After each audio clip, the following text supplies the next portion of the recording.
सोमनाथ मंदिर, राम जन्मभूमि, कृष्ण जन्मभूमि, काशी विश्वनाथ, ये कुछ ऐसे मंदिरों के नाम हैं जिन्हें आपने बहुतायत सुना है और आप इन मंदिरों के इतिहास के बारे में जानते हैं। कैसे विदेशी आक्रांताओं ने भारत पर आक्रमण कर हिंदू संस्कृति पर हमला किया और धर्म की आड़ लेकर इन मंदिरों को तोड़ा और फिर वहां मस्जिदें बनवाई।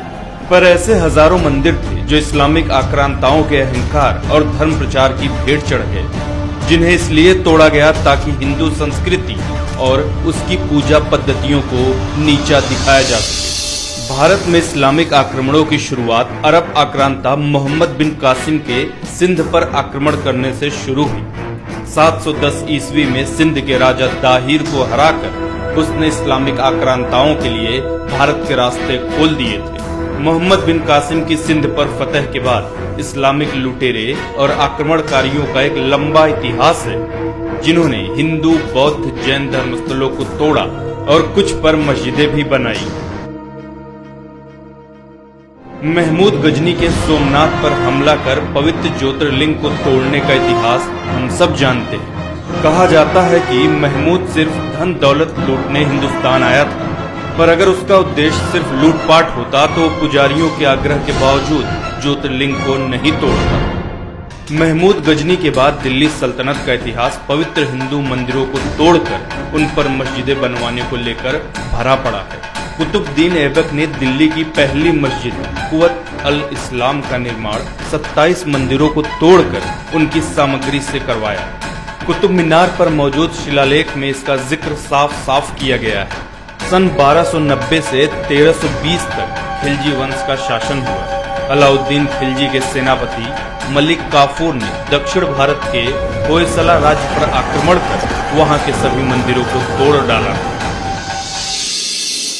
सन 1335 से 1378 के बीच मदुरै सल्तनत के सुल्तान गयासुद्दीन मोहम्मद दंगहिनी के अत्याचारों का वर्णन मोरक्की यात्री इब्ने बतूता ने किया, जिसमें उसने बताया कि सुल्तान कैसे मंदिरों को तोड़ता और हिंदू पुजारियों को भालों पर लटकाकर मरने के लिए छोड़ देता। सन 1321 से 1394 के बीच फिरोज शाह तुगलक ने पुरी के जगन्नाथ मंदिर और कांगड़ा देवी मंदिर को नुकसान पहुंचाया।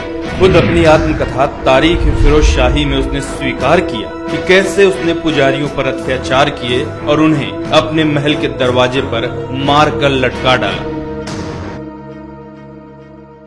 दिल्ली सल्तनत के राज के बाद भारत पर तैमूर का आक्रमण हुआ, जिसकी बर्बरता के किस्से मशहूर हैं। उसने रास्ते पर पड़ने वाले कई मंदिर तोड़े और लोगों की गर्दन काटकर दिल्ली तक मीनारें बनवाई ताकि वापस लौटते वक्त उसे रास्ते की पहचान रहे। सन 1399 में सिकंदर बुत शिकन का प्रादुर्भाव हुआ, जिसने कश्मीर के प्रसिद्ध मार्तंड मंदिर को तोड़ा। कहा जाता है कि ललितादित्य द्वारा बनवाया गया मार्तंड सूर्य मंदिर इतना विशाल था कि इसे तोड़ने में पूरा 1 साल लग गया।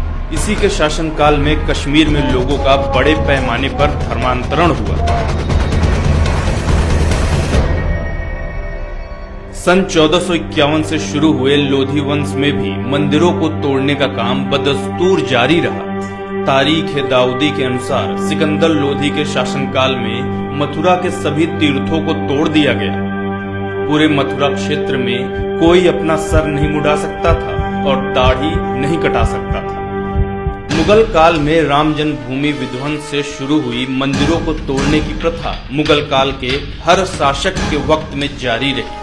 इतिहासकार निजामुद्दीन अहमद तबकात अकबरी में नगरकोट की फतह का जिक्र करते हुए लिखते हैं कि महामाई के मंदिरों में पुजारियों को मारा गया।